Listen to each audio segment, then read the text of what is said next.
rero urundi ruhande rubi wenda umuntu yakwanarizaho gatoya ariko ndumva nanabivuze ni hahandi nyine wakumva ko ari ibyawe ugatekereza ko abo bantu wabagabanye nk'aho ari umurima wawe ugomba kubakorera ibyo ushaka no kubakoresha ibyo ushaka rimwe na rimwe bishobora gutandukira wenda n'inyungu z'Imana muri icyo kintu yaguhaye kiyerekwa.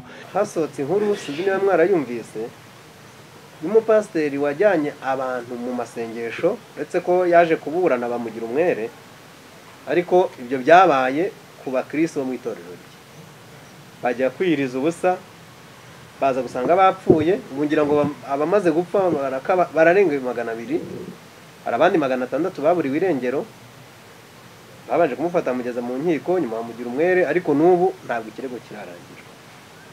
Hagiye hagaragara nanone inkuru niba ari muri Malawi sinibuka umupasiteri wagaburiraga umukristo inzoka amubwira kurya inzoka.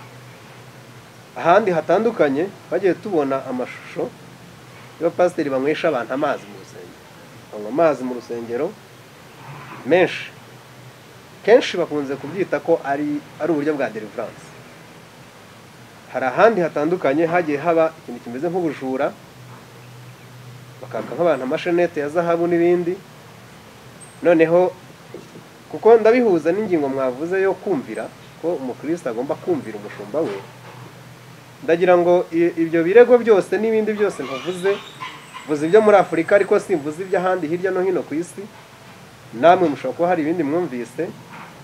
Noneho ntibishobora gutuma n'umukristo wari ufite umutima wo kumvira acika intege zo kuba yagirira icyizere abashumba.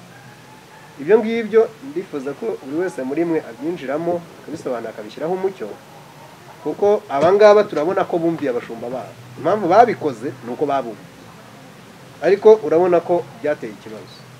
Ese abakristo barumvira abashumba kugera he? Abashumba bo ibyo basaba abakristo ni ibiki? Byakorwa bite kugira ngo bihure n'umurongo w'ijambo ry'Imana kandi bitange n'umusaruro mwiza? Murakoze.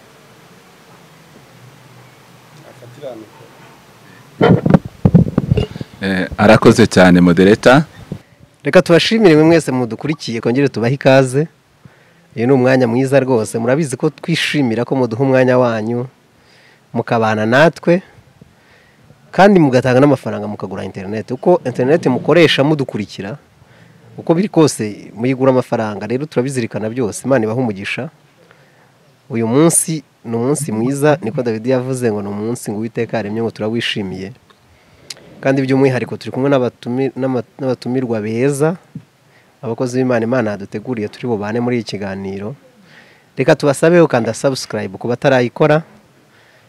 Iyo mukanze like mukatwereka ko mwakunze ibiganiro byacu, mugasharinga, mukadufasha kubisangiza abandi, iba ari inkunga ikomeye cyane muduteye.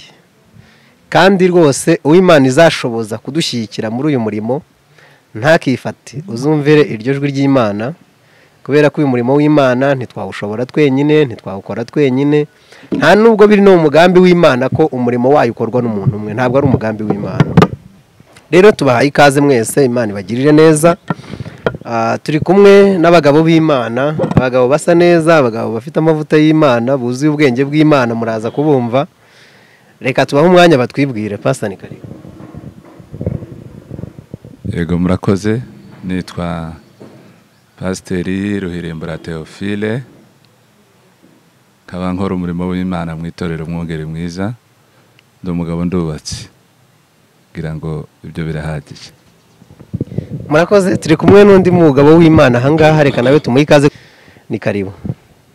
Yego nitwa Pasiteri Jean Marie Vianney Mwana nawe, ndi umupasiteri nkorana umurimo w'Imana na mwene data, ni pasiteri wanjye. Murakoze. Hanyuma ndubatse. Ufite umukristo mwiza. Ndubatse. Yes. Murakoze. Imana ibaha umugisha. Reka tubahe ikaze. Tugiye kubana n'abavandimwe batandukanye hirya no hino.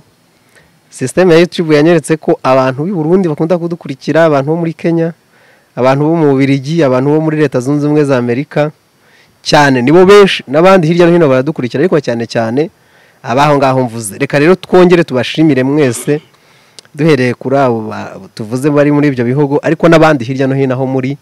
Imana ibagirire neza. Abakunda Yesu mwese, intego yacu ni uguhuza Imana n'abantu, ni ukugeza ubutumwa ku bantu benshi cyangwa se ku bantu bose niba Imana ibidushoboje.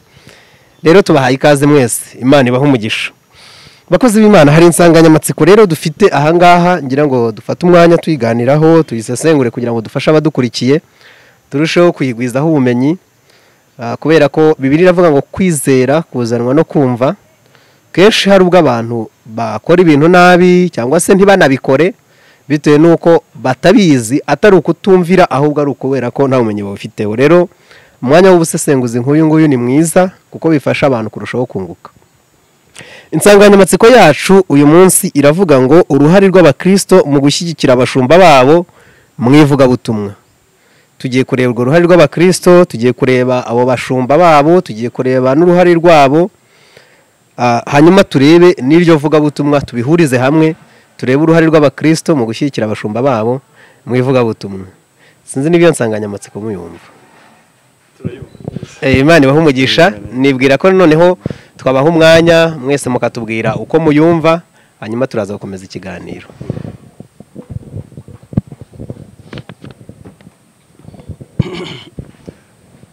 Pastor Rakoze Emmanuel, ni insanganyamatsiko nziza, insanganyamatsiko ivuga ngo uruhare rw'abakristo mu gushyigikira abashumba babo mu ivugabutumwa. Ahangaha umuntu ahita abonamo amagambo agera nko kuri 3. Harimo uruhare rugomba kugirwa n'abakristo, ijambo rya kabiri harimo abakristo n'abashumba, ijambo rya gatatu rikaba ivugabutumwa. Ikigambiro ahangaha cyane uko umuntu yayanariza no teme ni ugutera imbere kw'ivugabutumwa cyangwa se kwaguka kw'ivugabutumwa. Umuntu ahita abanza akibaza wese ubundi ivugabutumwa ni iki? Ivugabutumwa ntabwo wariho igisobanuro cyawe witekerereje, kubera ko hari ibyo Bibiliya yavuze. Iyo usomye mu Baroma igice cya mbere uhereye ku murongo wa 16 ukamanuka aho ngaho, Paulo yatanze igisobanuro cy'ivugabutumwa, aho avuga ngo Abaroma 16 haravuga ngo erega ubutumwa bwiza ntabwo bunkoza isoni, kuko ari imbaraga y'Imana ihesha uwizera wese gukizwa, uhera ku Muyuda 16. Urakoze cyane. Uhereye ku Muyuda ukagera ku Mugiriki. Ariko iyo umanutse hepfo icyo gisobanuro kiraguka cyane, kuko haravuga ngo kuko muri bwo 17 haravuga ngo kuko muri bwo harimo gukiranuka kuva ku Mana guhishurirwa, guheshwa no kwizera, kugakomezwa nako, nkuko byanditswe ngo ukiranuka azabishwa no kwizera. Urakoze cyane. Ngiki gisobanuro cy'ivugabutumwa, tutagiye mu bitekerezo byinshi bitandukanye. Paulo yabihaye igisobanuro. Ijambo rya kabiri rero riravuga abakristo n'abashumba. Turabizi neza ko Imana imanuka kugira ngo yimike ikirebwami bwayo mu isi. Icyo yari igamije ko ari kugira ngo abantu b'Imana bahure nayo. Ariko se barahuzwa nabo nande? Barahuzwa nabo binyuze mu bashumba. Mbere ho byari binakomeye cyane rwose, kubera ko uwo murimo wari ukomeye cyane, ariko nyuma waje koroha kubera ko ubwo Kristo yajyaga ku musaraba, umwenda wari ukingirije ahera wari wacitsemo kabiri, bityo umuntu ashobora no kwishakira Imana ku giti cye, ariko n'ubundi ntabwo bikuraho umurimo w'abashumba. Rero no kuvuga ngo nayo magambo 3 numva umuntu yasa n'uvuga, ni nayo ntekereza ko turi buze gushingira ikiganiro cyacu. Ivugabutumwa tubonye igisobanuro cyaryo, tubonye abakristo n'abashumba. Ndumva ari ibyo ngibyo, ibindi turagumya tugende twungurana ibitekerezo. Murakoze. Yego, arakoze Pasiteri ku busobanuro amaze kuduha. Numva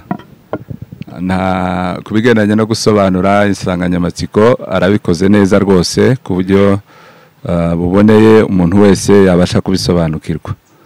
Ubu wenda ikindi umuntu yasa no usobanuraho gatoya kugira ngo abadukurikiye batwumve neza, ni ukuvuga ngo umuntu yakwibaza ngo umushumba cyangwa se pasiteri we nindi. Pasiteri ni umukozi w'Imana, Imana iba yatoranije muri benshi cyangwa se bakeya kugira ngo imuhe iyerekwa, afate iya mbere mu gutanga icyerekezo mu iyerekwa rimwe itorero riba rifite ryahawe na Kristo. Nubwo muri iki gihe abantu bafite ukuntu babisobanura mu buryo butandukanye, akavuga ngo iyerekwa ryanjye, ariko tugira iyerekwa rimwe twasigiwe na Kristo ryo kwimika ubwami bw'Imana mu mitima y'abatuye isi, kugira ngo izina ry'Imana rihimbarizwe mu mitima y'amahanga yose mu isi. Kristo amaze kuzuka yasigiye abantu cyangwa se abamwizeye iyerekwa rye. Aravuga ngo nahawe ubutware mu isi no mu ijuru, nuko mbahaye iyerekwa ryanjye, nimugende namwe mu isi mubwirize ibyaremwe byose ubutumwa bwiza, muhindura abantu kuba abigishwa banjye.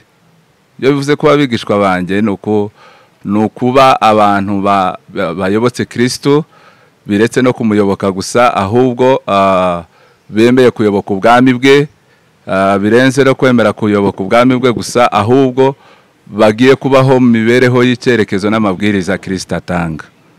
Pasiteri rero umurimo we akora ni umuyobozi Imana ibitoranije muri benshi cyangwa bake, kugira ngo arangaze imbere y'abantu, atanga icyerekezo muri iryo yerekwa rya Kristo, yo kugira ngo itorero rikore umurimo waryo n'inshingano zaryo. Kandi inshingano z'itorero ntabwo ari ikindi, ni izo ngizo tumaze kuvuga. Ni ukwimika ubwami bw'Imana mu mitima y'abatuye isi, kugira ngo bongere bagarure umuntu cyangwa se inyoko muntu bayunge n'Imana, kuko tuzi neza ko nyuma yo kuremwa k'umuntu Imana yamuremye imwishimiye, kandi ibyanditswe bitubwira ko ibinezaneza byayo ko ari kuzabana n'umwana w'umuntu. Satani kidobya aza ayobya umuntu, arateshuka atandukanywa n'Imana kubera icyaha. Kristo rero aza gukuraho imbaraga z'icyaha, ahanigura ibicumuro n'ibyaha by'abantu, atanga umubiri we n'ubuzima bwe bubimpongano, asigira abantu bamwizeye aribo babo ba Kristo cyangwa se itorero rirangajwe imbere n'abayobozi, kumenyesha isi ko yabacunguye, kuko iwe icyo yakoze ni ugucungura abantu. Natwe dufite inshingano zo kubwira isi ko bacunguwe, kugira ngo bekomeza kuba mu bubata bw'ibyaha, ahubwo bemere kwizera impano y'agakiza bahawe, batahure neza ko ari abanyabyaha bazimiye, bakeneye imbabazi z'Imana, kandi ko kwihana no kubabarirwa ibyaha byabonewe muri Kristo Yesu. Ibyo rero nibyo pastori ahagarariye, niryo yerekwa arangaje imbere, hanyuma nk'umuyobozi agatanga icyerekezo, abakristo abizera Imana arangaje imbere bagakurikira icyerekezo abahaye, bakamushigikira kugira ngo ubwami bw'Imana bugere ku butsinzi bwo guhindurira abantu kuba bigishwa ba Yesu Kristo, kugira ngo bayoboke ubwami bw'Imana. Tekereza muri makeya, iyo niyo ntego nkuru yo kubaho ku itorero. Pasiteri rero mbere yo kuba umukozi w'abantu ashumbye, abanza gusobanukirwa ubwiwe ko ari umukozi w'Imana. Hanyuma iyo amaze kuba umukozi w'Imana, Imana ishira mu murima wayo ari iryo torero, kugira ngo ayikorere, hanyuma ayikorera muri abo bantu, agahinduka umukozi wabo ng'abashumbye. Ntabwo aba ari umutware, abakorera nk'umubyeyi ubereka icyerekezo, nabo bakamushigikira nk'abana, kugira ngo ubwami bw'Imana bugere ku ntego yo kwima mu mitima y'abantu mu isi. Mvuze byinshi ariko nagarukira. Turabashimiye. Duhereye kuri Pastor Jean Marie, tubwiye ko iyi nsanganyamatsiko twayikuramo amagambo atatu y'ingenzi, tukareba uruhare rw'abakristo, uruhare rw'abashumba ndetse n'ivugabutumwa. Hanyuma Pastor Theophile utinze ku mpamvu y'ubutumwa bwiza, niba nagukurikiye neza, ari igaruka ku nshingano y'umushumba noneho. Ariko tutaragera kuri izo ngingo eshatu Pastor Jean Marie yatubwiye, igihe wadusobanuriraga, kuko impamvu dutinda turi buvuge kuri iki ngiki nuko gifitanye isano noneho na rwa ruhare rw'abashumba Pastor Jean Marie yavuzeho, ari buze kudusobanurira. Ariko haraho mu magambo yawe uvuze ko hari igihe abashumba bavuga ngo ni iyerekwa ryanjye. ariko nanone utubwira ko umushumba aba arangaje abantu imbere atwaye iyerekwa. None pasiteri aramutse abwiye abantu ngo iyerekwa ryanjye niri akaribasangiza, ikibi kirimo ni ikihe? Cyangwa se niba hari ubugororangingo bukwiriye, ubwo bugororangingo ni ubuhe noneho? Yego, mu by'ukuri mu mvugo cyangwa se mu kubwira abantu hari igihe abantu babyumva nabi. Pasiteri akivuze ko ari iyerekwa rye ahawe n'Imana, ntiriba ari irye bwite, ahubwo n'Imana irimuhaye kugira ngo nawe ayobore abantu mu cyerekezo cy'iby'Imana imweretse cyangwa se cyaho Imana imwereka kugira ngo ahajyane abantu.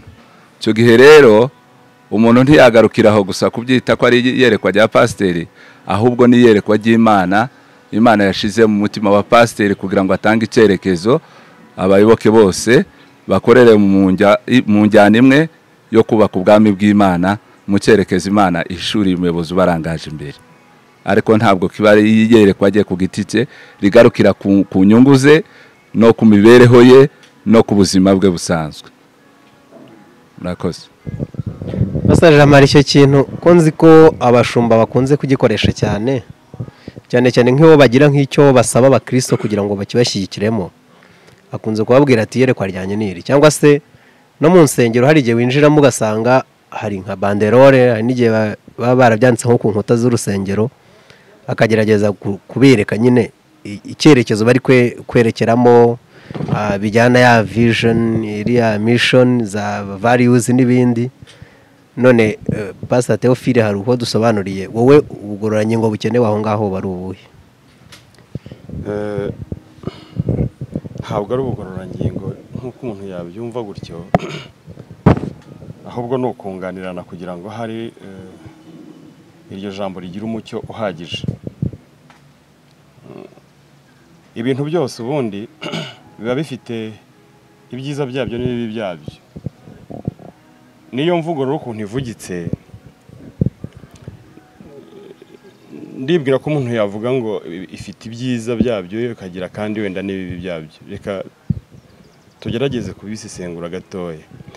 Bifite ibyiza byabyo gute? Ibyiza byabyo ni ibi ngibi. Ndavuga hahandi umuntu avuga ngo iyerekwa ryanjye. Iyi ni indikateri ya ownership. Kumva umuntu afatanye n'iryo yerekwa nyine. Ubundi byakagombye kumvikana gutyo. Byumvikanye gutyo ni byiza cyane. Ariko haba hari impungenge zikomeye cyane mu gihe bitakumvikana gutyo, umuntu akumva ari nka shop yiwe. Icyo gihe biba bitakaje umwimerere wabyo. Ntibiba bikiri ownership gusa, ahubwo yego ni ownership ariko iri mu buryo buri negative. Icyiza rero kibirimo cyo kuvuga ngo iyerekwa ryanjye nta n'icyaha kinarimo, ahubwo genda bibonamo indikateri yo kuvuga ngo mfatanye n'iki kintu Imana yampaye, mfatanye n'iri yerekwa Imana yampaye rigamije guteza imbere ivugabutumwa, rigamije guteza imbere ubwami bw'Imana. Kandi birumvikana buryo umuntu iyo yagize ownership y'ikintu, birumvikana ko agikora cyitangiye kandi akishimiye. Rero urundi ruhande rubi wenda umuntu yakwanarizaho gatoya,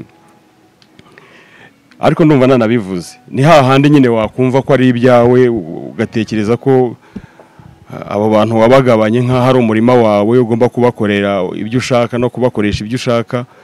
Rimwe na rimwe bishobora gutandukira wenda n'inyungu z'Imana muri icyo kintu yaguhaye kiyerekwa.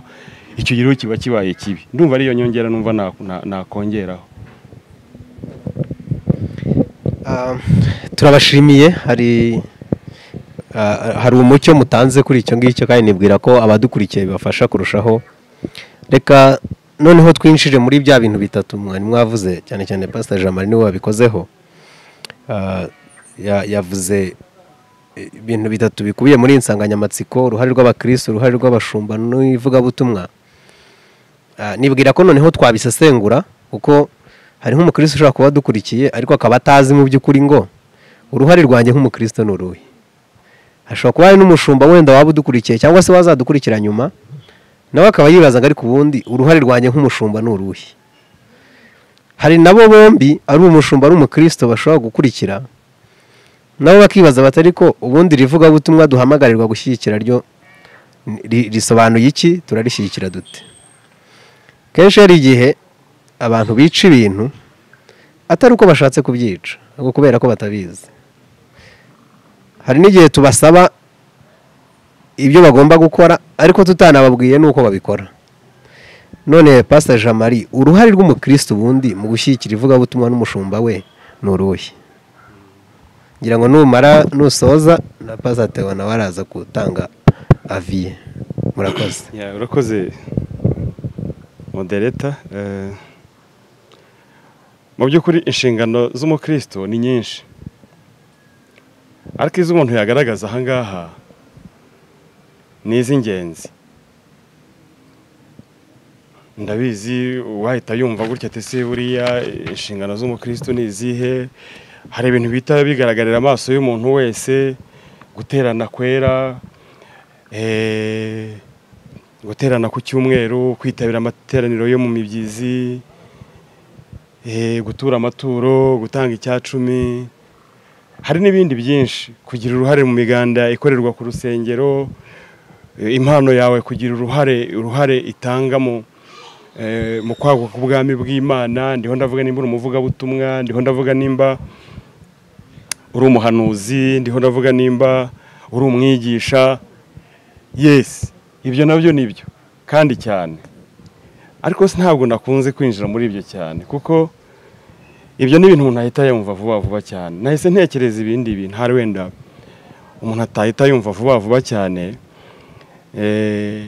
Umuntu ahita atekereza ibintu bitatu nk'inshingano nkuru, nk'uko ndiho mbyumva. Inshingano ya mbere y'umukristo ni ukumvira.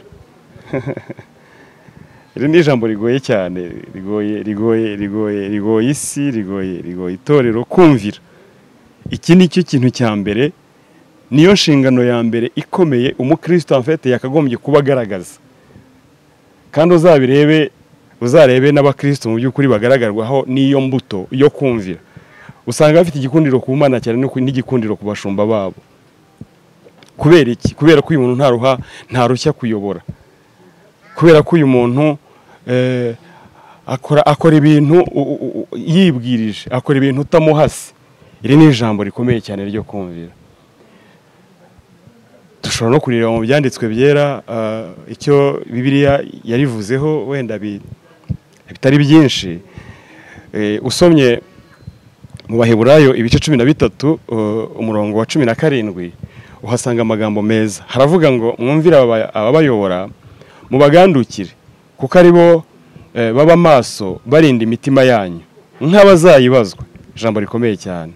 Nuko rero mubumvire kugira ngo babikore banezerewe kandi batagononwa, ngo kuko ngo kubikorana akangononwa ngo kutagira icyo kubamarira mwebwe. Paulo yavugaga abakristo, bivuga ngo biragoye cyane, nta mugisha babona iyo umushumba ashumbye itorero mu by'ukuri afite amanungu niko yo mu mutima.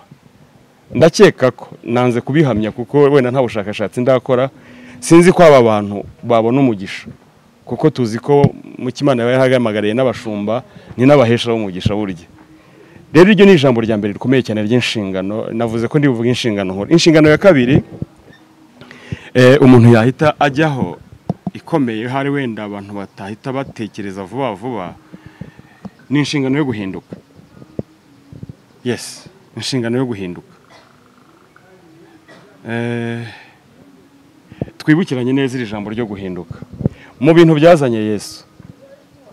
Nimba ari bitatu, nimba ari bibiri, iri jambo ryo guhindura, transformation, niryo riza ku mwanya wa mbere. Umukristo rero mwiza ashyira imbaraga nyinshi cyane, yagashyize imbaraga nyinshi cyane mu kwemera guhinduka, kuko ni nabwo rya jambo risohora ryo kwera imbuto rishoboka. Kubera ko iyo utahindutse no kwera imbuto ntabwo bikunda. Reka turebe icyo ijambo ry'Imana rivuga hano muri Matayo ibice 19 umurongo wa 28 ukuntu havuga. Haravuga ngo n'amagambo Yesu yavuze, abigishwa bari bamubajije ibihembo bazabona ahangaha mu isi. Kuko urumva babaga bajyanye mu ivugabutumwa, izuba ryabaga ryabakubitanye hamwe, imvura yabaga yabanyagiriye hamwe, rimwe na rimwe n'inzara yabakubise. Tuzi ko hari igihe bageze ngo n'inzara yarabakubitaga. Muri kamere y'umuntu rero umuntu akora mu by'ukuri agamije inyungu. Bamubajije rero ibi bintu bariho bakora byo kumukurikira inyungu bazabibonamo. Ntabwo ndiho nshaka kugaruka kuri izo nyungu n'iz'abakristo bakunda iyo tubigezeho bahita marangamutima ahita azamuka. Icyo turiho turuvuga no guhinduka. Yabaye rero nk'ubicaho akarongo, acaho akarongo. Yavuze gute? Yaravuze ngo Yesu arabasubiza ati, ndababwira ukuri yuko mwebwe abankurikiye mu gihe cyo guhindura byose, mu gihe cyo guhindura byose ngo bibe bishya, ubwo umwana w'umuntu azicara ku ntebe y'icyubahiro cye, namwe muzicara ku ntebe z'imanza kugira ngo mucire imanza abisirayeli. Aho ushaka kugaragaza ni ahangaha, havuga ngo mwebwe abankurikiye muri iki gihe cyo guhindura ibintu byose bishya. Ni ukuvuga inshingano umukristo ikomeye afite nanone ni inshingano yo guhinduka. Yes, guhinduka. Njya mbabazwa cyane ariko nyine nta kundi, tuzagumya tugerageze twigishe. Njya mbabara cyane muri aya matorero de réveil n'andi wenda sinzi, ndavuga gutyo kuko ariyo nkunda kuba ndimo. Usanga umuntu Imana imuhamagaye gukizwa ibyaha ahita yihutira vuba cyane mu guha imbaraga impano yahawe. Usanga yabaye umunyamasengesho vuba, yabaye umuhanuzi, nta n'amezi abiri arashira akijijwe cyangwa 3. Nkibaza ngo nk'ubwo buhanuzi Imana imbabarire singiye guhinyira iby'Imana ikora. Ariko icyo shaka kugaragaza, umuntu yakagombye gukonsantra imbaraga ze nyinshi mu cyerekezo cyo guhinduka, ubugingo bwe bugahinduka, kubera ko gukora ni ibintu biri automatic, birikora byonyine iyo iryo jambo ryashobotse ryo guhinduka. Bakristo bene data nimuhinduke. Gukorera Imana bizikomandinga, ntabwo muzabisengera. Yes, ikindi navuga indi nshingano ndaba nanazirangije, navuze ko ari 3 nkuru, izindi mu by'ukuri zakubakiraho. Noneho ni inshingano yo guhindura. Abacukumbuzi bacukumbura iby'umuhamagaro ubundi bavuga ko iyo duhamagarirwa ibintu bibiri. Duhamagarirwa gukizwa, tugahamagarirwa no kugira uruhare kugira ngo bene data bandi bakizwe. Rero icyo ni ikintu gikomeye cyane, guhindura. Niyo mpamvu Yesu yahamagaye bari abigishwa be akamarana kiriya gihe cy'imyaka 3 yose. Mu by'ukuri ijambo rya mbere kwari kugira ngo bahinduke, ariko ijambo rya kabiri ryari kugira ngo mu by'ukuri bazagira uruhare mu guhindura isi. Ibyo dushobora kubibona nanone muri Matayo ibice 28 uhereye ku murongo wa 16 uhasanga ayo magambo. Ubwo Yesu yaramaze kuzuka abaha inshingano, aravuga ngo nahawe ubutware mu isi no mu ijuru, ngaho nimugende mubwiriza amahanga yose ubutumwa bwiza, abizera mubatize mu izina rya Data wa twese, ry'Umwana n'iry'Umwuka wera, ngo ariko mubigishe kwitondera ibyo nasize mvuze, dore ndi kumwe namwe kugeza ku mperuka y'isi. Indi nshingano ikomeye cyane ni ukugira uruhare, participation iri profond mu guhindura isi, of course bafatanije n'abashumba babo. Ndagushimiye, murakoze. Hari icyo uvuga cyangwa? Yego. Pastor Manuel, ndagira ngo nze kurebera mu nguni cyane y'uruhare rw'umukristo, bishize mu shusho igi mfasha cyane kumva itorero icyo ari cyo. Ishusho y'umubyeyi n'abana cyangwa y'umuryango. Buriya na Bibiliya yonyine ijambo ry'Imana ritugereranyiriza itorero n'urugo cyangwa se umuryango. Kubera kuko mu muryango umwana aravuka, mu muryango haba harimo umubyeyi, ababyeyi bafite inshingano zo kurera abana no gutanga icyerekezo cy'urugo, abana bakabashigikira muri cya cyerekezo gitangwa, kandi buri gihe iyo umwana wese avutse arakura, ikigaragaza ubukure nuko agenda afata inshingano mu muryango, akumva nawe hari icyo yakora kugira ngo urugo n'umuryango wabo uteze imbere. niyo mpamvu rero bibiri navuga ngo kugira ngo umuntu abe pasiteri agomba kuba azi gutegeka neza iby'urugo rwe, kuko ari cyo gishushanyo cy'ukuri kigaragaza icy'itorero ririco. Ikanavuga ngo umuntu udashoboye gutegeka urugo rwe ngo ntabwo yayobora inzu y'Imana. Ngaruke ku mukristo rero nk'umwana mu rugo rwa se. Pasiteri ni umubyeyi, ni umutoza, ni umurezi, ni umuntu ufite imbaraga n'inshingano za kibyeyi zo guhana, gutesha, gukomeza, gushigikira, gusubizamo intege, kwihanganisha, gutanga icyerekezo no gusigasira umutekano w'umuryango n'ubuzima bw'abana. Ni nayo mpamvu Bibiliya yavuze ngo mubagandukire ngo kuko bashinzwe ubugingo bwanyu kuburinda nk'abazabubazwa. Noneho ngaruke ku ruhare rw'umukristo. Umukristo twasanze ari wa wundi wizeye Yesu Kristo ngo amubere umwami n'umucunguzi w'ubugingo bwe. Yinjira mu bwami bw'Imana kuko ibyanditswe biratubwira ngo bamwemeye bose bakizera izina rye yabahaye ubushobozi bwo kuba abana b'Imana.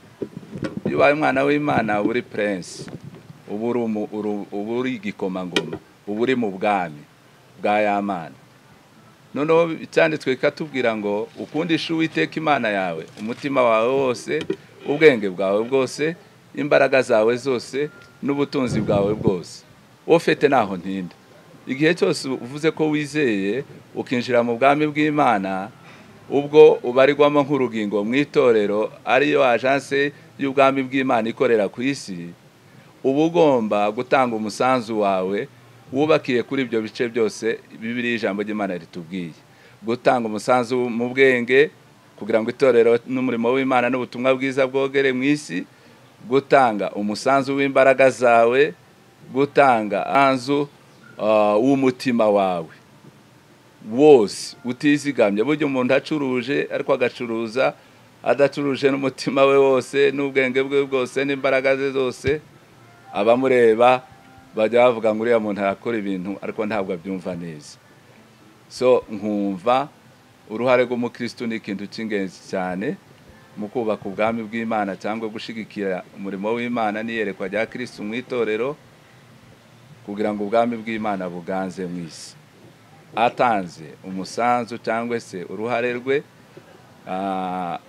rw'ubwenge, ubwenge bwe bukagira uruhare mu kubaka umurimo w'Imana, ashobora kwicarana n'umushumba we agatanga ibitekerezo mu gukora igenamigambi ry'itorero,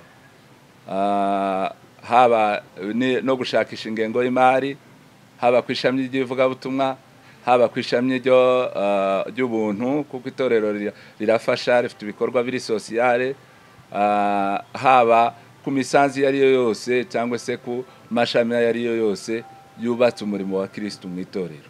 Umukristo afite uruhare rwo gutanga umusanzu we mu imbaraga ze, mu bwenge bwe, mu butunzi bwe ndetse no gushirayo n'umutima we. Turabashimiye, nibwira ko hari ibitekerezo byinshi kandi byiza bitanzwe, ariko nagira ngo tugaruke ku gitekerezo Pastor Jean Marie yavuze, kugira ngo mukidusobanurire kandi munagihuze n'inshingano z'impande zombi. Kuko hari aho yavuze ko atungurwa iyo umuntu akijijwe nyuma y'amezi 3 akaba yabaye umuhanuzi. Noneho kandi hariho nawe icyo wavuze Pastor Theo ko umupasiteri ari umubyeyi afite inshingano zo kurera, zo gusigasira ubuzima bw'abana akabakuza. None kuki bibaye ikibazo niba umuntu mu mezi 3 abaye umuhanuzi kandi uri umubyeyi we, bibaye ikibazo gite? Kuko hari aho Mose we bamubwiye ko abantu bose bari guhanura mu ngando, ahubwo arabyishimira avuga ati ni byiza. Na Paulo hari aho yavuze mu Bakorinto aravuga ngo nakwifuza ko ahubwo bose bahanura, mwifuze mwese guhanura. Ntabwo yavuze ngo hahanura umaze ukwezi kumwe akijijwe, hahanura umaze umwaka akijijwe. Yaravuze ngo we yakwifuza ko bose bahanura. Ntibyaba ahubwo biterwa nuko abashumba bari guhunga inshingano zabo bakaba badashaka ibibagora. Urabona umubyeyi afite nk'umwana ukubagana cyane, abana baba bari stabona kubagana cyane, hari igihe umubyeyi ageraho akavuga ati umwana arakabije. Ntimwaba ahubwo mutinya ibibagora mu nshingano zo kurera, akaba ariyo mpamvu mwinubira ko batangira guhanura bakiri bato. Pasiteri yigeze atanga igitekerezo avuga ko buri gihe mu isesengura nk'iri igitekerezo kiba gifite aho kiganisha mu njyana iriyo n'ahandi cyagorekwa bikica inyito yacu. Mu by'ukuri namutegereye uko yavugaga cyane icyo yari agendereye, yavugaga ukuntu abakristo benshi badashishikazwa no kwita ku mikurire n'impinduka zikorewe imbere mu mitima yabo, ahubwo bakahita birukira ku gukorera Imana, basa n'abagiye guhinduka abakozi bayifasha mu guhindura abandi nabo ubwabo batari banahinduka. Kandi muri iki gihe biragaragara cyane. Hari uwo nigeze mbona ambwira ko afite impano ikomeye cyane, ariko namwitegereza nkabona aracyari umusinzi. Naganira nawe mubwiye tese kuri umusinzi bihuza gute niyo mpano yawe? Ati impano n'ubukristo ntaho bihuriye, ati Imana izinkoresha nubwo ndi umusinzi. Kandi mu by'ukuri ijambo ry'Imana riravuga ngo ntitugasinde inzoga Imana ibayanga ku bwenge bwacu bujaho itabukontorora, ngo zuzuye ubukubaganyi zidutera gukubagana, ngo ahubwo twuzure umwuka wera. Mu by'ukuri ako ni akantu gato ntanzeho urugero, hariho n'ibindi byinshi. Ukabona umuntu arakibereye mu bikorwa byo kwiyandarika, ntarabasha kumenya icyerekezo cyo guharanira impinduka zo mu mutima we, ariko arashaka guhita afasha Imana mu kugira uruhare mu gutanga umusanzu wo guhindura abandi. Ngira ngo nicyo cyerekezo pasiteri yavuze. Ariko ubundi umuntu yakuze agahabwa uburere, akagera igihe burya umwana ntabwo umwemerera guterura ikintu nk'etse. Iyo ugiye kureba ukabona ubukure bwe n'imyaka n'imbaraga amaze kugwiza mu buryo wamwubatsemo ubwo bushobozi no kumurera, uba uri kugenda ugenzura imikurire ye. Ntabwo umwemerera guterura ikintu kirenze ibiro bye, ahubwo uramubwira ngo tegereza ikintu uragera mu gihe cyo kugikora, ntukizi turagisobanukirwa, ariko komeza ugerageze, dore uko uzajya ubigenza nuku. Ariko mu by'ukuri nahise mwumva cyane, kuko hari n'abadashaka no kurerwa, akarara yakijijwe uwo munsi akumva reka mbyite gukizwa, akumva ahita afata inshingano za pasiteri, akumva akwiye kuba umuntu urera abandi, iwe kumurera no gutakaza igihe bariho baramwimira gukora inshingano ze. Yego, numva rero bifitanye isano cyane imikurire y'umuntu no gukorera Imana.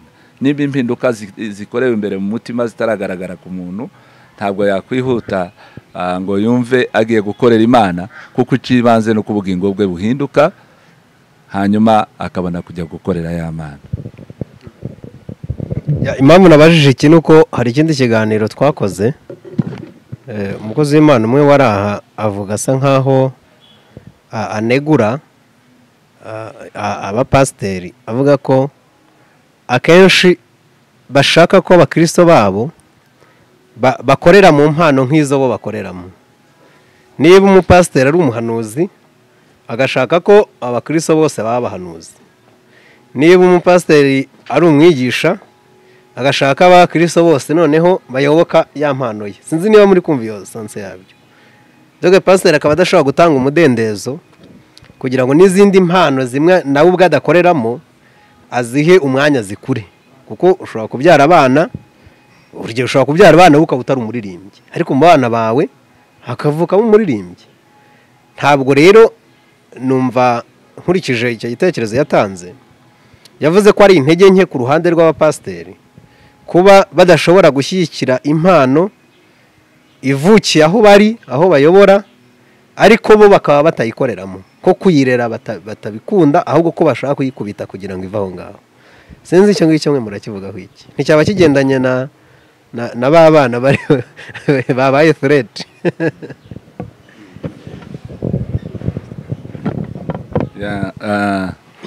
Uruhande rumwe genda bishobora kuba mukuri, kuko kandi tutaryubakiraho ihame ry'ukuri kose. Birashoboka kuko ubushize ikiganiro twari dufite kivuga hejuru y'umurimo w'itorero w'ivugabutumwa, twasanze ko hari n'igihe intego yateye umuntu gushinga itorero ishobora kuba atari ivugabutumwa, yakoze bizinesi.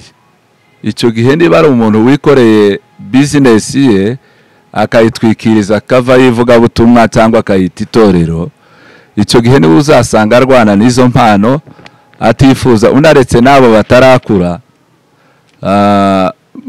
Rimwe na rimwe n'abakuze bafatikanyije nawe umurimo, azi neza ko bafite ubukure, ashobora kubigiza hirya kugira ngo bataza gukora nk'ibyo akora, bagasa n'abantu bagiye gusangira za nyungu z'umurengeri warebera muri ibyo afata nka bizinesi, akabasubiza inyuma kugira ngo arebe uburyo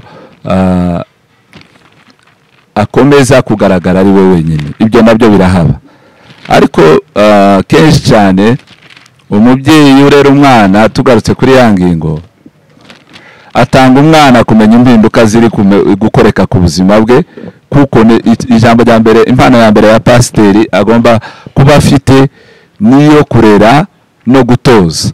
Kandi umuntu urera akanatoza niwe umenya ibyo yatoje, uwabimenye uwo ari we, ugeze ku rugero rw'ubukure, kuruta uko uwatoza ari ubwira umutoza ati njyewe ndabizi, rekeraho gutoza, ngiye kubikora ngeze kuri uru rwego.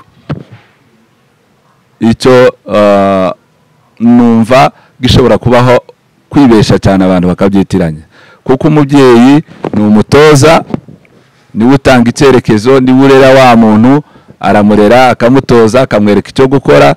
Ntabwo yacikwa no kumenya ko umwana yageze mu bukure, aho akwiye gufata inshingano kugira ngo abe yamusubiza inyuma cyangwa yumve ko za nshingano adakwiye kuzikora. Icyo uvuga urakoze cyane.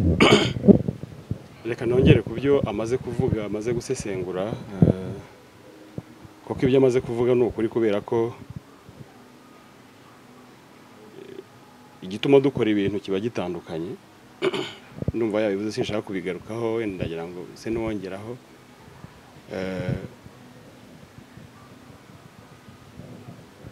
Hari n'icyo ushobora kuvuga ngo uyu mubyeyi harasohoza inshingano ziwe, aranga ko umwana ashyuhaguza, akora ibintu mu gihe kitari icyabyo.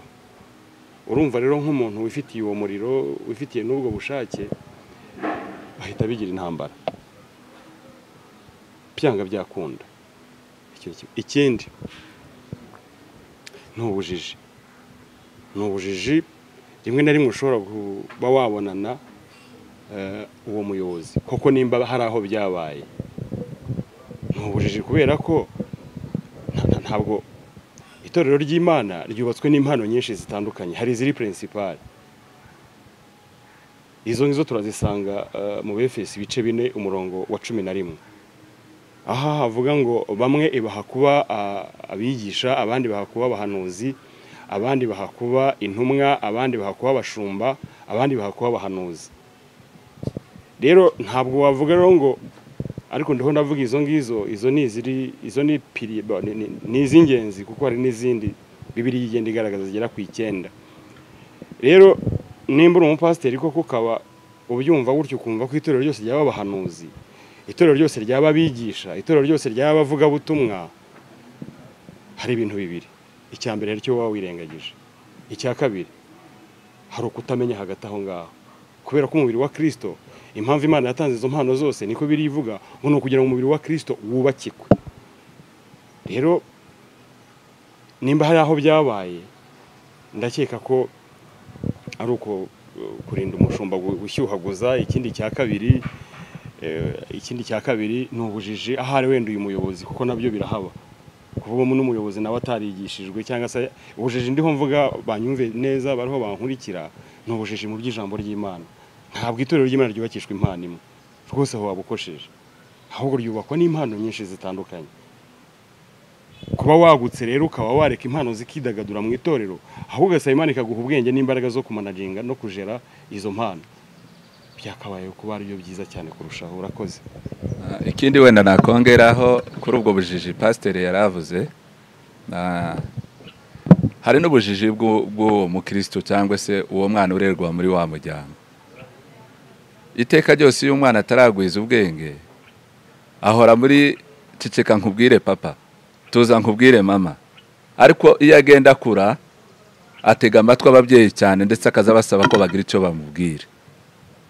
Wa muntu rero uri ku rugero atekereza yuko umushumba akwiye guhita aceceka kugira ngo amubise ave imbere inyuma ye akore, ni ukugenzura neza ko ataba biterwa, ahubwo no kuba nta bukure afite.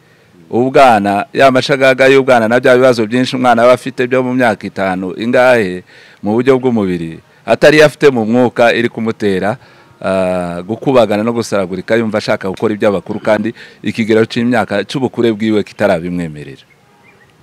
Numva ako kantu nako kugenzurwa. Ikindi ku ruhare rw'abashumba, rimwe na rimwe hari igihe wasesengura ugasanga ubwo bujiji pasiteri yaravuze ko no ku ruhande rw'umubyeyi cyangwa se uwo mwungeri bitererewe n'uburyo yakuzemo cyangwa se n'imikurire ye no mu kumenya Imana, wasanga afitemo ubujiji butuma atabasha gusobanukirwa impano z'abakristo.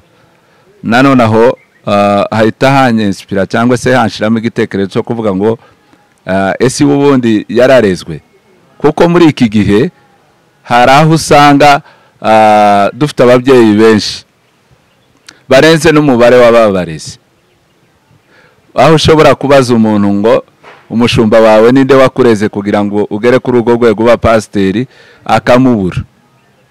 Yewe hari n'abandi bagenda bavuga ubutumwa hirya no hino henshi, ukamubaza umushumba wawe ninde, umubyeyi wawe ukurera ninde, akavuga ko ari umuvugabutumwa w'umukorerabushake kandi iwe iby'idini ataritindaho cyane, atari umunyedini. Ariko Bibiliya ijambo ry'Imana ritubwira ngo uwavomeye abandi niwe uzavomerwa kandi uwarezwe niwe urera. Aho hantu naho ni ukuhareba neza, uwo muntu bari kumukoma imbere yararezwe, afite ubukure buhagije, ubwo bukure yabukuye he? Nimba uri kumukoma imbere ari we utegerezwa kuba yakamushigikira kuko niwe mutoza we, ari kumukoma imbere we yararezwe. Ubwo nimba ari umuntu utararezwe nawe akaba ari kurera, urumva bizazambagatana hagati aho ngaho, nta cyerekezo, umusaruro uzagora kuboneka aho hantu. Murakoze cyane, ngira ngo noneho n'abadukurikiye nabo bazagira icyo bavuga, ari ugusaba inyunganizi, kuko abakozi b'Imana bazagaruka mu kindi gice cya kabiri cy'iki kiganiro. Nk'uko hari n'ikindi nanone twakoze nayo kizasaba igice cya kabiri twabasezeranije. Rero turabasaba kujya mukurikirana amaseri y'ibi biganiro kandi namwe mukabigiramo uruhare. Pastor Jean Marie, wakoze, hariho ibintu bitatu wavuze bikubiye mu nshingano y'umukristo. Wavuze ikintu cyo kumvira, uvuga guhinduka ndetse no guhindura. Wavuze ko ibi bintu ko ari bitatu ari byo urebye bigize inshingano za buri mukristo wese. Nubwo hari ibindi nyine wavuze, uvuga ko ari rusange abantu bose babizi, ariko uvuga ko ibi ngibi bisa nkaho ari bishya, ariko ko ari by'ubundi bikubiyemo izo nshingano. None wadufasha no kudusobanurira ubundi umukristo yamenya ate ko yahindutse, yamenya ate ko yumvira, yamenya ate ko ari guhindura abandi, cyangwa se yamenya bahindura ate? Kuko ibi bintu bisa nkaho bipfundikiye ukuntu. Hari aho Pawulo yavuze ngo inzandiko ze ngo barazinegura, ngo bakavuga ngo zivuga ntihanjagari cyane, kandi ngo no kuzumva biragoye. Rero ngaha ndabona bavuze nka Pawulo, ngira ngo noneho birasaba ubusesenguzi ku buryo nk'umuntu waba ukurikiye yarangiza ikiganiro amenye neza ko yumvira, yahindutse, kandi ko ari no guhindura abandi, cyangwa se akamenya nuko ashobora kubahindura. Niba na Pastor Theophile nawe ari buze kugira icyo abivugaho, nawe araza kukunganira. Murakoze. Basa urakoze.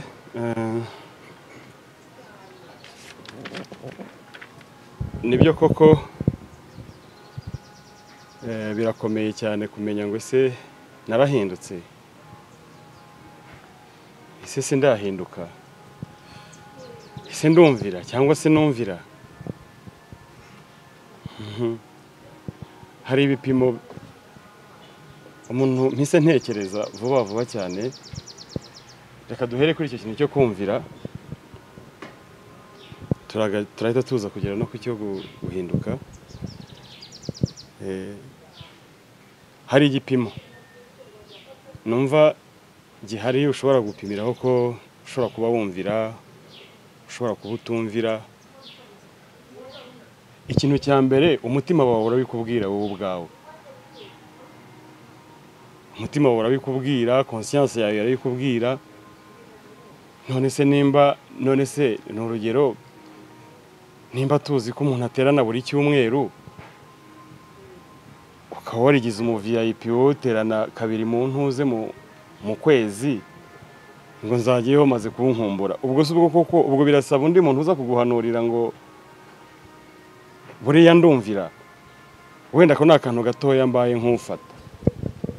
Akakabi icyo ndiho shaka kugaragaza hano ni uko ibyo bipimo umuntu wafeta babyibitsemo. Gusa ushobora kutabireba kuko bishobora kuba bigucira urubanza, ariko ubundi umuntu ababyibitsemo. Urundi rugero, uzi neza ko ugomba kugira uruhare mu iterambere ry'itorero. Ndiho ndavuga mu gutanga amaturo, ndiho ndavuga gutanga kimwe mu 10. Turabizi ko ibyo ni ibintu amatorero menshi ahuriyeho. Genda urebe ngo mu mwaka ubu tugiye kugera mu mwaka hagati. Reba ushingiye ku byo winjiza, urebe ngo se ubundi mu itorero buriya maze gushyiramo ibingana iki. Ndiho ndavuga bishingiye ku by'ijambo ry'Imana rivuga, ndiho ndavuga icya 10. Ubwo se ibyo birashaka ko umuntu aza kuguhanurira cyangwa aza kukwigisha ngo akwereke ngo se buriya ndumvira. Hari icyo Bibiliya yavuze aho ngaho. Hari icyo Bibiliya yavuze aho ngaho. Iyo usomye mu Bafilipi ibice 4:14 haravuga ngo ariko mwagize neza ubwo mwese mwafatanije imibabaro yanjye, kandi mwaba Filipi mwe namwe ubwanyu muzi yuko ubutumwa bwiza bugitangira kubwirizwa, ubwo navaga i Makedoniya, nta rindi torero ryafatanije nanjye mu byo gutanga no guhabwa. None se kuki atavuze itorero ry'i Korinto? Icyo nje bashaka kugaragaza nuko ibyo bipimo bigaragaza ko wumvira cyangwa utumvira bikwibitsemo ubwawe. Bikwibitsemo ubwawe, nta wundi muhanuzi, nta n'undi mwigisha waza kukwigisha. Ariko reka twongere turebe ikindi kintu gikomeye cyane Yesu yavuze. Pastor aza sinahise nshaka icyo cyanditswe neza ahantu kiri. Bari bamubajije ibintu bimeze nk'ibi ngibi, twese bose ko bavuga ubutumwa, si bose ko bantu ubu tuzamenya neza umwigisha w'ukuri n'utari w'ukuri, tuzamenya umupasiteri w'ukuri, tuzabimenya gute? Yabasubije ijambo rimwe gusa, ngira ngo nsubirize muri iryo jambo ryo yarababwiye ngo muzamenyera ku mbuto zabo bera. Burya imbuto ni ikintu udashobora guhisha. Ushobora guhisha uko wavutse, ugashobora guhisha n'ababyeyi, ariko ntushobora guhisha karakteri yawe. Kandi ubajije kwihisha ukwezi kwa kabiri birapfupfunyuka, ni nk'inzoga y'urwagwa ifungiraniye mu ntuze mu kidomora. Iyo rumaze kubyimba gishobora no guturika. Ntabwo bishobora ngo uhishe imbuto, byanga byakunda buryo ukugenda uba wera nubwo utabimenye. Rero ibyo ni ibipimo bifatika ushobora kugaragaza. Ikindi ushobora no gusanga umupasiteri wawe akakubwira, "Hagayose pasiteri, buriya ndumvira." Nukuri kw'Imana ntiyaguhisha. Aguhisha nawe ntiyaba ari umupasiteri. Yabati ntabwo wumvye cyangwa urumvye. Reka dukomeze wenda tugere tugere kuri iriya jambo rindi twavuze cyo guhinduka. Wabwirwa n'iki ko wahindutse? Biratomba muri ibyo bintu tumaze kuvuga nanone. Ndumva bisa nabangiye gukora totoroje. Murakoze. Wenda kuri cyo guhinduka, ikindi nakwangeraho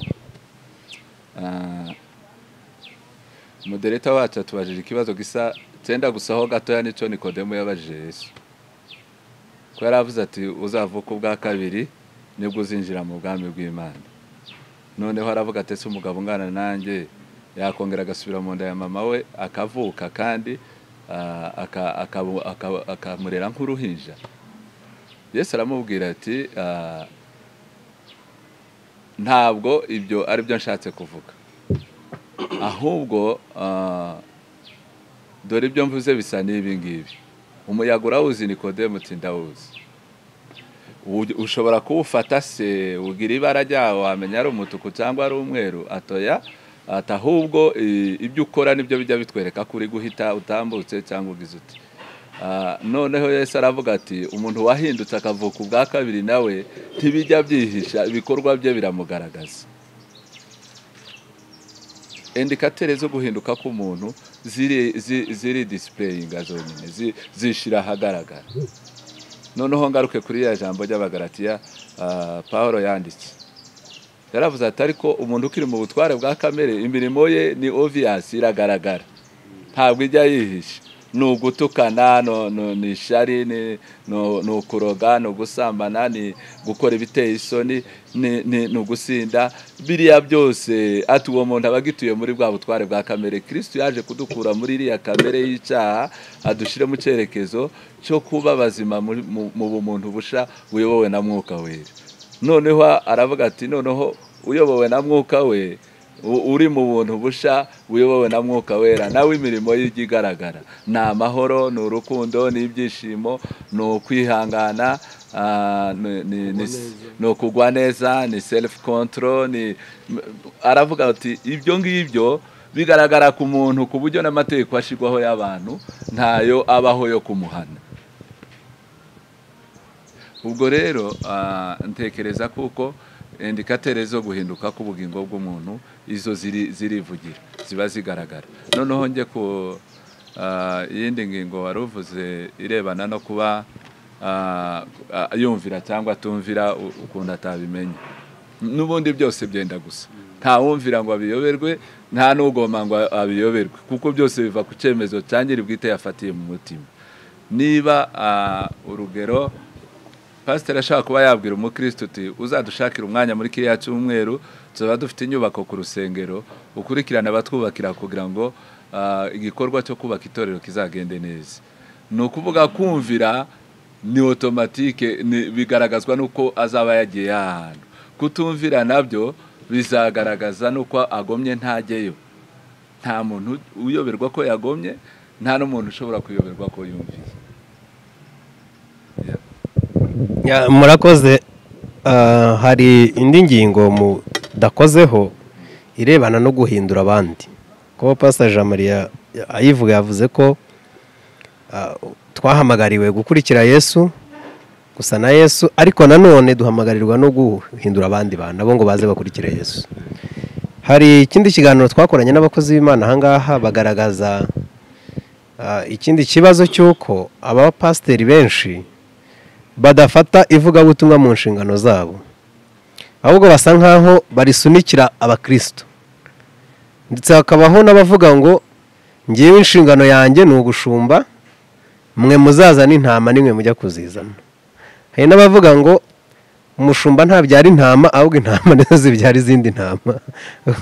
Bigasa nkaho ikintu cyo kujya hanze ngo ajye kubwiriza abantu baze, we akibona nkaho giciriritse ugereranyije n'urwego ariho, akabifata nkaho ari ibintu bisuzuguritse. Kuba pasiteri yahagara hariya ku muhanda na Bibiliya ari kubwiriza, kuba yajya mu isoko kuri street mu modoka akajya kubwiriza ubutumwa, agasanga abantu aho bariza aho bahuriye, akabifata nkaho biciriritse cyane ku buryo bisa nkaho kubikora byamumanura mu cyubahiro.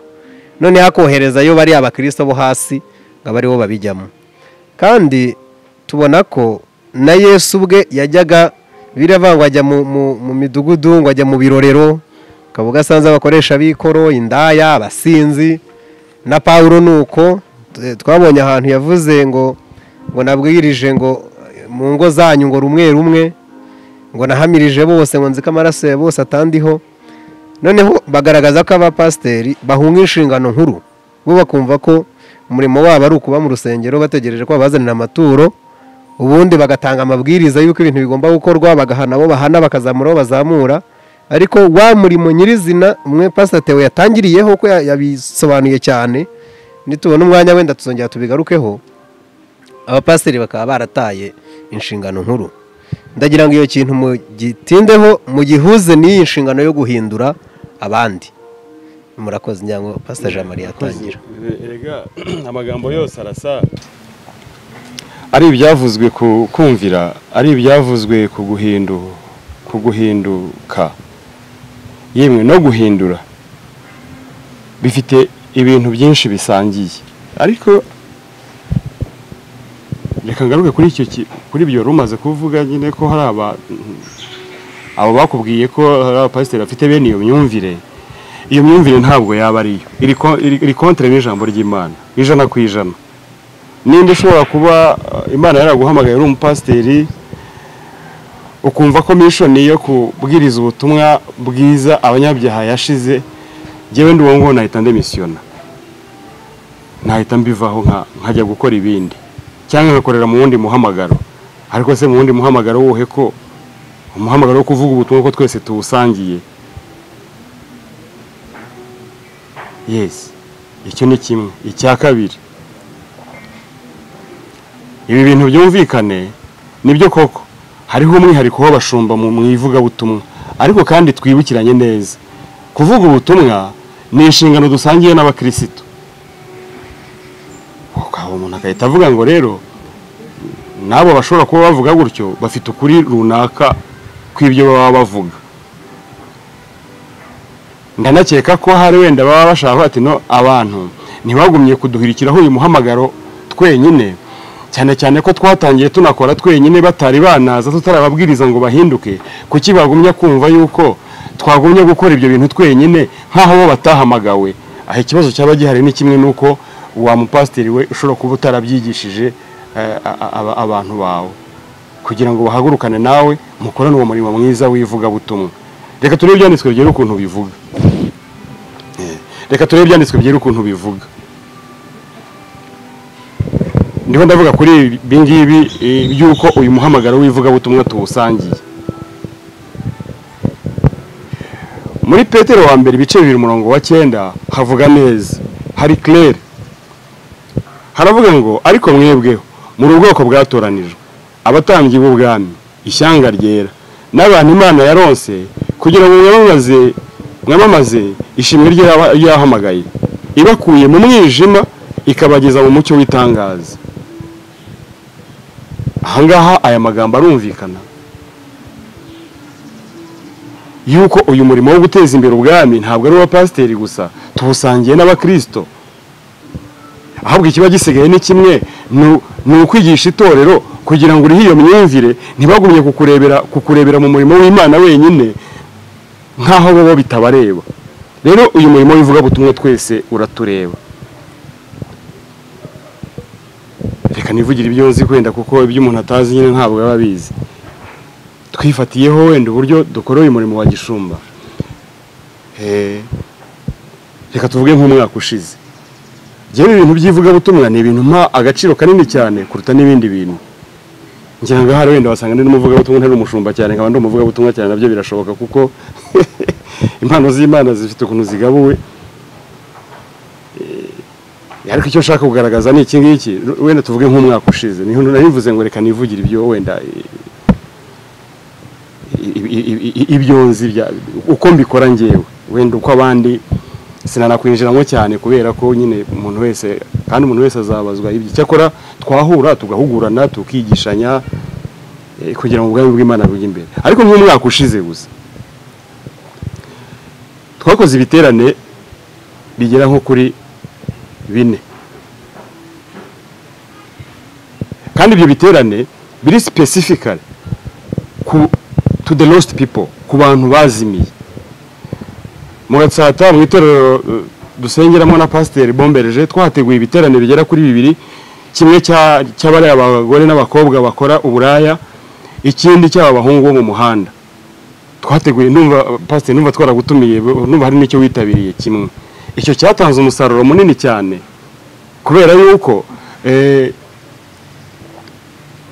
nyuma y'iryo vugabutumwa twakoze imibatizo ibiri, ni ibiri harya pastor, ubanza ari nk'ibiri cyangwa itatu, ya itatu, twakoze imibatizo itatu. Ndabyibuka yuko umubatizo wa mbere twabatije 24 twakira 27 bahoze muri kakazi k'uburaya twavuze. Kandi iyo ugiye gukora sondage usa nk'abo ngabo twakiriye, ariko n'abakijijwe muri abo ngabo bakubwiraga ko baguye bavuye muri ADPR, muri restoration, afite n'abakristo bacitse itorero. Ntushaka nawe kubihura, ntushaka uzaze nawe use uganire nabo. Ibyo ni ibiterane bibiri twakoze mu karere ka Gasabo. Ntabwo twashize mu kwezi kwa gatanu gushyira kwa gatandatu twakoze ikindi Rubavu, nanone gihuza abantu bazimiye, hakirijwe abantu benshi cyane. Ibyo ngibyo ushaka kubireba ushobora kubireba kuri YouTube channel yitwa Ihorere Munyarwanda TV. Ibyo biterane byose biriho ushaka kubikurikira. Twabonye Imana ifata ku bugingo bw'abanyabyaha irabagarura. Nyuma yaho ngaho umwaka ujya kurangira twakoze ikindi Muhanga cyahuje abagore barenga 600 mu itorero rya Ebel. Nanone twakoze ivugabutumwa hakizwa abantu bagera kuri 300. Bwarakeye mu gitondo tujya kubatiza abantu 60. Nyuma yaho ngaho bakoze korali, harimo korali iririmba. Ibyo ni ibintu bihaye amatorero, ayo matorero mvuga arahari, ntabwo ari ibintu tuduhimbira ngaha kuri kamera. Ivugabutumwa rero rirakorwa, kandi iri vugabutumwa umupasiteri riramureba cyane ndetse no kurusha wa mukristo. Paulo yarabisongereye abivuga neza hano mu ntuze hano muri Timoteyo wa mbere ibice 5. Reka mvuga ukuntu yahavuze kugira ngo wenda n'abafite iyo myumvire ngo uricara mu itorero ko wenda rya torero bubatse ry'abantu 400 ryamaze kuzura ukibwira ko abanyabyaha bashize mu gihugu. Ntabwo ari byo. Abari hanze ni benshi cyane, ni benshi cyane ku isi, ni benshi cyane. Umva ukuntu Paulo yavuze ahangaha, yaravuze ngo ahangaha muri Timoteyo wa mbere ibice 5 umurongo wa 5 umurongo wa 17 aravuga ngo abakuru b'itorero batwara neza, batekerezwe ko bakwiriye guhabwa icyubahiro inshuro ebyiri, ariko cyane cyane abarushywa no kuvuga ijambo ry'Imana no kwigisha. Urakoze pastor, ndumva nahindura ngaha. Umugenzi wanjye nawe ndabizi afite byinshi ari buze kudusangiza. Imana ibaha umugisha. Murakoze. Wenda abo bantu bahengekera igikorwa cy'ivugabutumwa cyangwa se cyo kujya gucaka bazimiye, abapagani abazimiriye mu byaha, bakagihereza ku bakristo gusa bakuyemo abapasiteri, numva wenda aho batakubitwa inyundo n'igihe baba babitekereje mu rwego rw'ubufatanye, bakavuga ati wenda itorero n'umubiri wa Kristo nkuko ijambo ry'Imana ritugaragariza. Bibiliya iravuga bamwe yabahaye kuba intumwa, abandi bababigisha, abandi baba abahanuzi, abandi baba ababungeri. Ariko hari naho Paulo yageze imbere aravuga ati buriya umuntu agizwe n'ingingo nyinshi. Umuntu wese nakugendera agahinduka ijisho, izindi ngingo zaba zibaye hehe, cyangwa se niba baye ugutwi izindi ngingo zirabahe, nabo kuguru izindi ngingo zirabahe. Numva itorero nk'umubiri wa Kristo rifite ingingo nyinshi, kandi izo ngingo zose zigize itorero nizo zirimo abafite impano z'ivugabutumwa, abafite impano z'ubuhanuzi, abafite impano z'ubwungeri, abafite impano z'ubwigisha.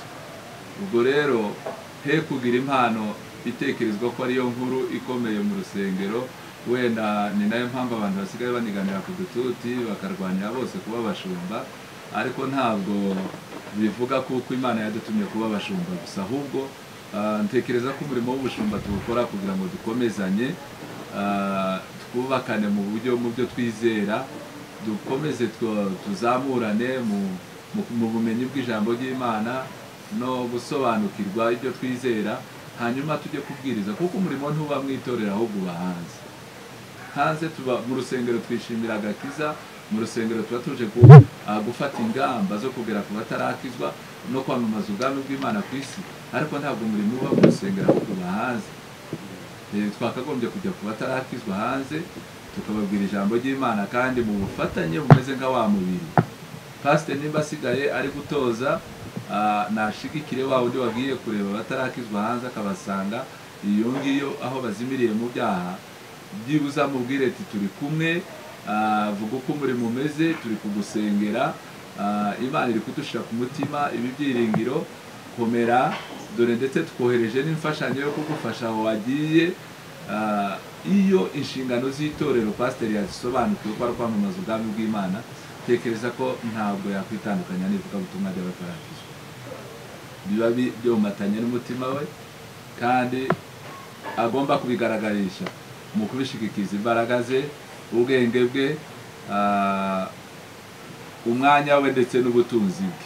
Nimvuga ubutunzi na bwa budareberera bwo mu rusengero, muri budget yinjira mu rusengero, y'ibyinjira cyangwa se iby'Imana itanga mu rusengero bivuye mu murimo w'Imana, ni havemo ishinzwe gushigikira ivugabutumwa, bohereza abantu kuri tere cyangwa se aho abantu basayisha mu byaha, babohereza abavugabutumwa babashigikire, babahe transport, babagurira imodoka niba itorero rifite ubushobozi bufatika, imodoka y'ivugabutumwa, cyangwa babashigikire babaha amatike yo kujya kubwiriza abatarakizwa, n'uburyo bwo kubageraho ndetse no kubacumbikira nimba ari ahantu babasaba gucumbika, babishurira amahoteli n'ahandi n'amacumbi barara.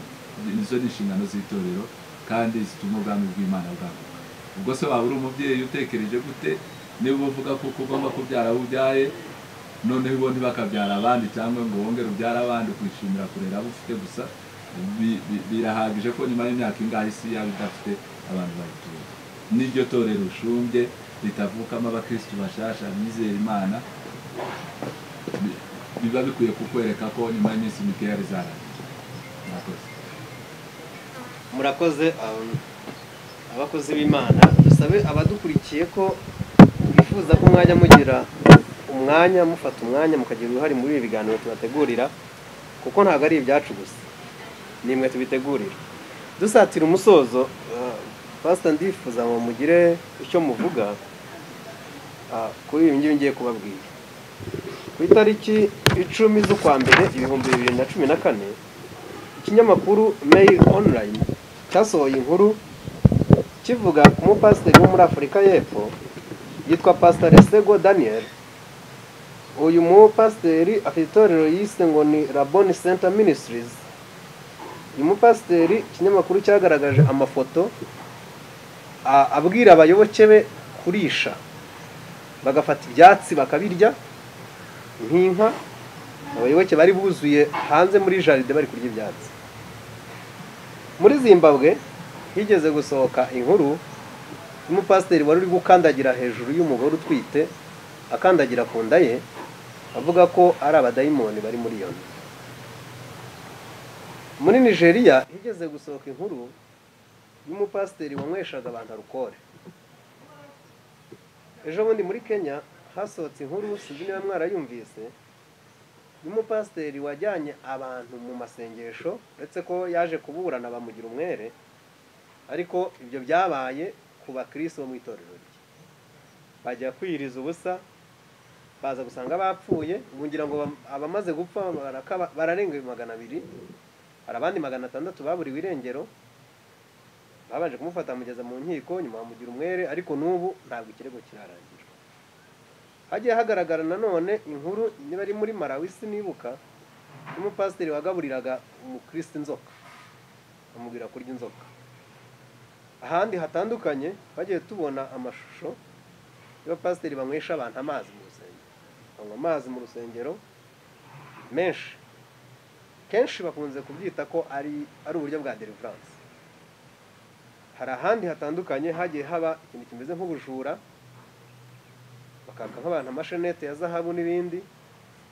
Noneho kuko ndabihuza n'ingingo mwavuze yo kumvira ko umukristo agomba kumvira umushumba we, ndagira ngo ibyo birego byose n'ibindi byose ntavuze, vuze ibyo muri Afurika ariko simvuze iby'ahandi hirya no hino ku isi. Namwe mushobora kuba hari ibindi mwumvise. Noneho ntibishobora gutuma n'umukristo wari ufite umutima wo kumvira acika intege zo kuba yagirira icyizere abashumba. Ibyo ngibyo ndifuza ko buri wese muri mwe abyinjiramo, akabisobanura, akabishyiraho umucyo, kuko abangaba turabona ko bumviye abashumba babo. Impamvu babikoze nuko babumviye. ariko urabona ko byateye ikibazo. Ese abakristo barumvira abashumba kugera he? Abashumba bo ibyo basaba abakristo ni ibiki? Byakorwa bite kugira ngo bihure n'umurongo w'ijambo ry'Imana kandi bitange n'umusaruro mwiza? Murakoze.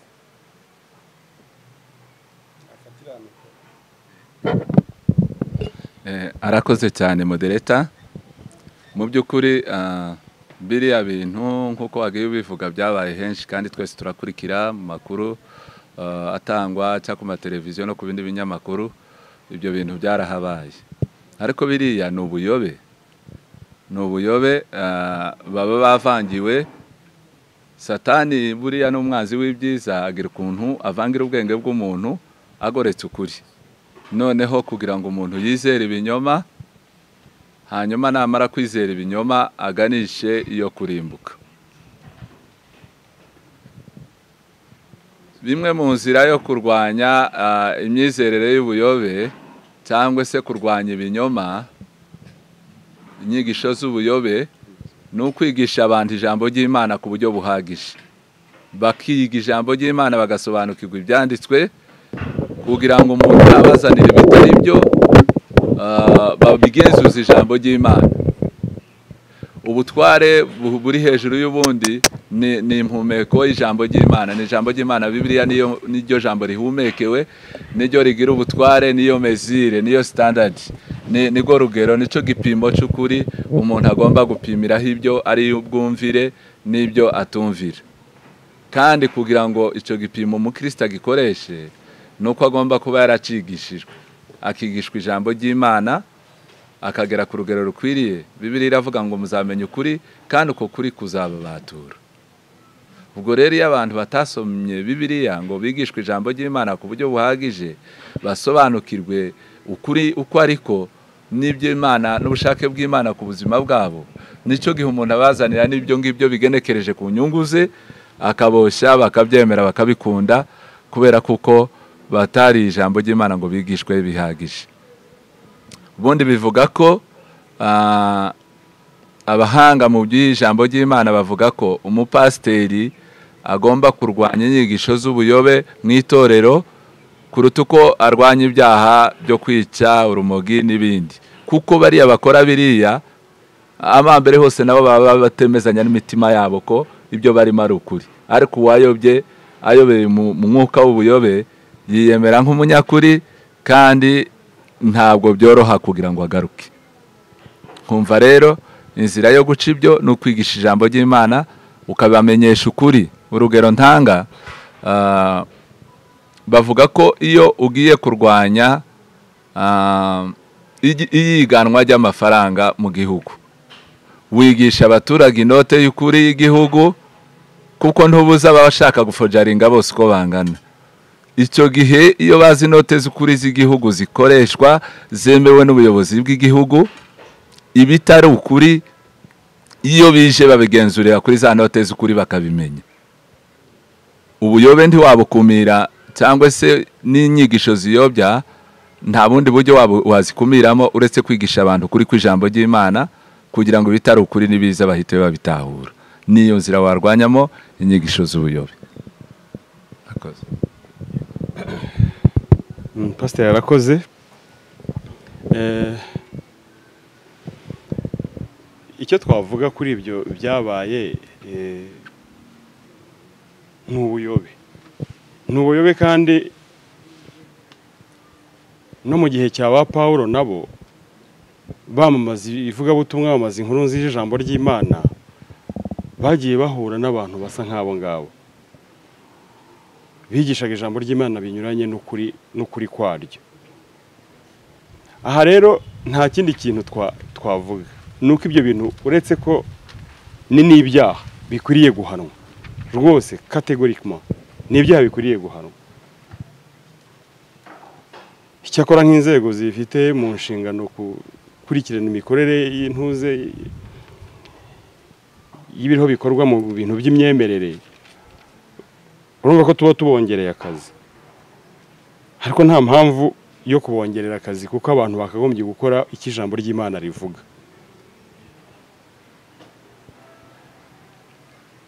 Icyo nakongeraho ni ikindi kintu kimwe gusa, ibyo utagira ngo ni ibitangaza, naho iwacu bizaba, uzabireba, kuko urugo rw'umuturanyi iyo ruhiye buriya ruba rwototera n'urw'iwawe. Icyakora dufite inshingano yo kuzitira mu biganiro nk'ibi ngibi muba mwazanye kugira ngo abantu babiganireho. Ni byiza ko abantu bakirana ijambo ry'Imana ubwenge. Nituvuga kumvira abashumba ni ukubumvira mu by'ijambo ry'Imana rivuga, si ukubumvira mu byaha, si ukubumvira mu buyobe. Kandi ntabwo umuntu yaba yakuyobeje mu by'ukuri ngo yoberwe yuko akuyobeje. Ibyo ntabwo tubigiramo inama umuntu uwo ari we wese. Ariko reka turebe icyanditswe ahangaha gitoya gihura n'aya magambo maze kutubaza no kuyavugaho. Iyo usomye hano mu byakozwe n'intumwa ibice 17 uhereye ku murongo wa 10 ukagera ku wa 12, umva ukuntu rino torero ryari rifite ubwenge, ryari ritandukanye n'andi matorero yandi yose. Ari nacyo dusaba abanyatorero, ari nacyo dusaba abizera, kugira ngo nibyo koko bizera ibyo abigisha ariko kandi babihuze n'iki ijambo ry'Imana rivuga. Umva ukuntu haravuga ngo uwo mwanya muri iryo joro bene data bohereza Pawulo na Sila i Beroya. Basohoyeyo binjira mu isinagogi y'Abayuda. Umva kuri iyi verse ya 11 ukuntu havuga neza. Haravuga ngo ariko abo bari beza kuruta b'i Tesalonike, kuko bakiranye ijambo ry'Imana umutima ukunze, bashakashaka mu byanditswe iminsi yose kugira ngo bamenye yuko ibyo bakwiriye, ibyo bababwiye ari iby'ukuri koko. Nuko benshi muri abo barizera, n'abagore b'icyubahiro babagira iki, n'abagabo batari bakeya. Urumva ahangaha ibyanditswe bikoze comparaison y'amatorero abiri, itorero ry'i Beroya n'itorero ry'i Tesalonike. Biragaragara ko ry'i Tesalonike ibyo bababwiraga byose barundaga mu bwonko no mu nda nk'uko, ariko ngo babo bari beza, kuko ibyo bigisha batwigisha baba n'abapasiteri bacu n'abandi wakagomya afite ese kuyoba ni iki? Kuyoba rega ntabwo biteguza.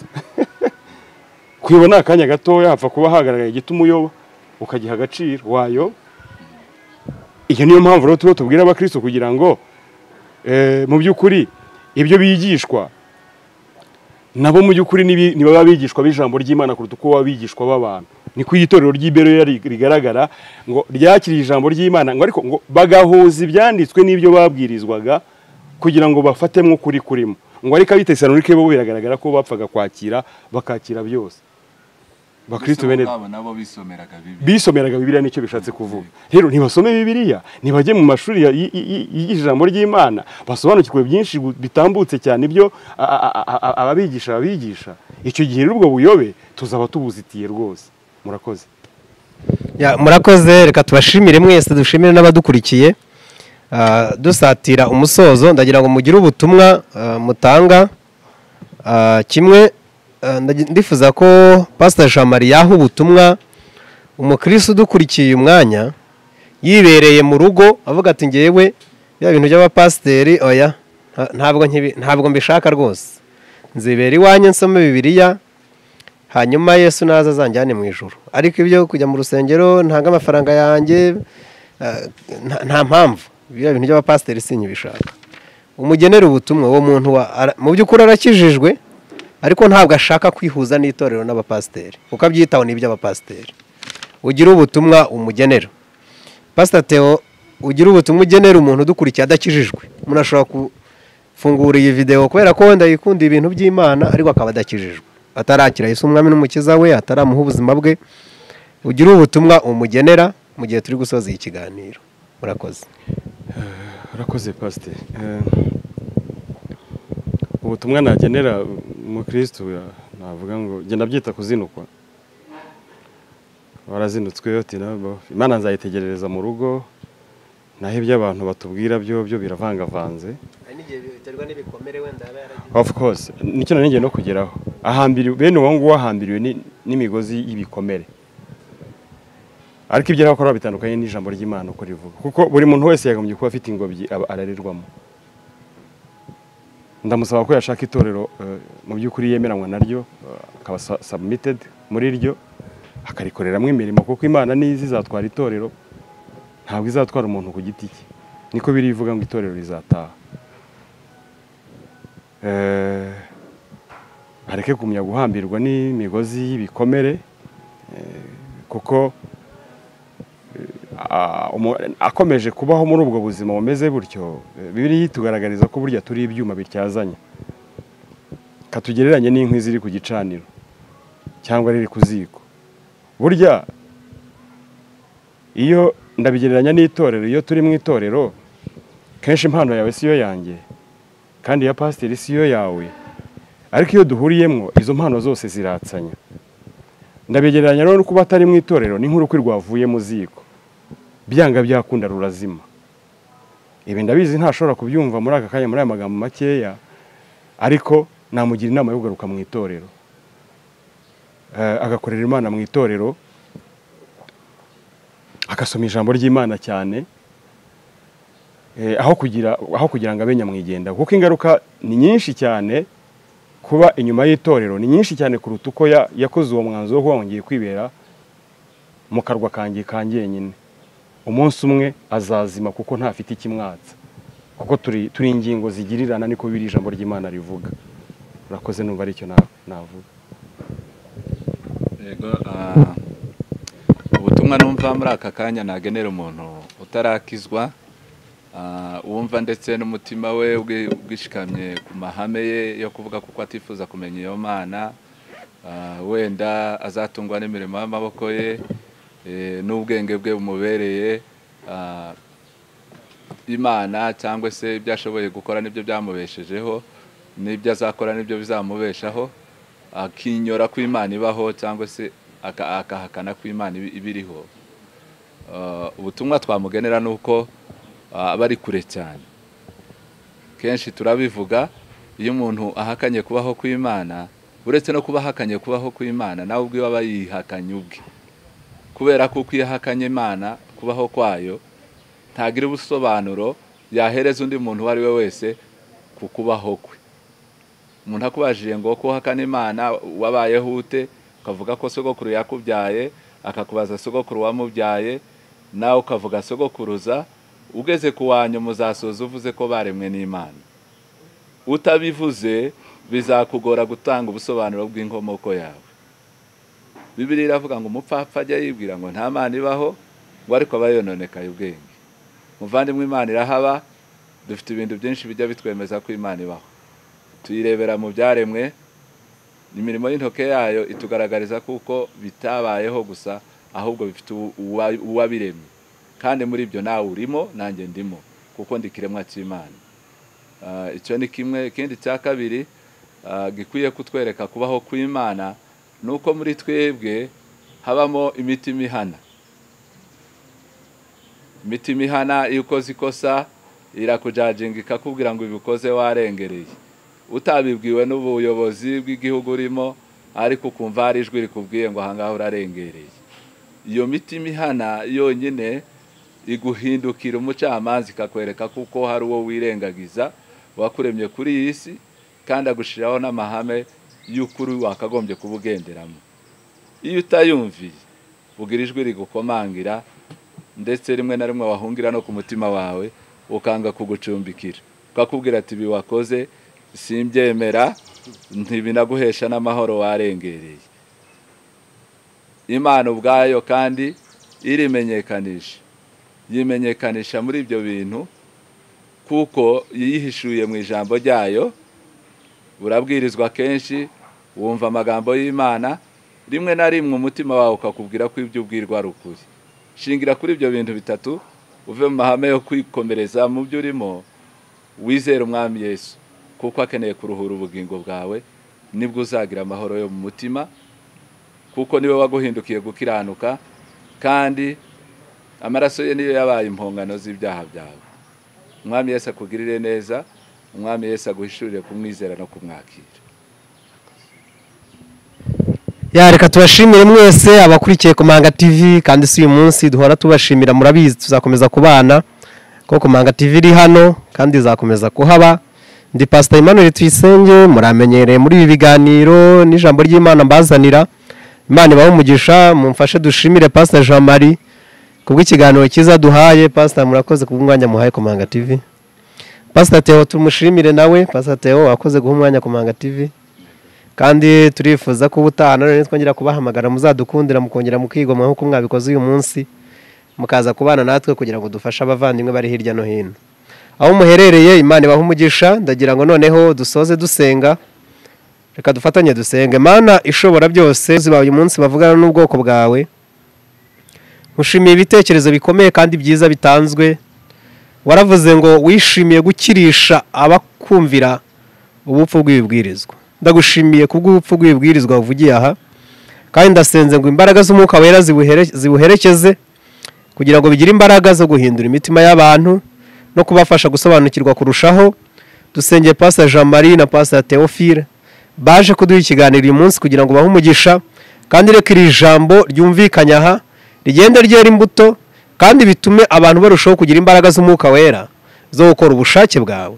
Uhe umugisha ku Manga TV n'uyu murimo ukorerwaho, tugirire neza muri byose mu izina rya Yesu, amen.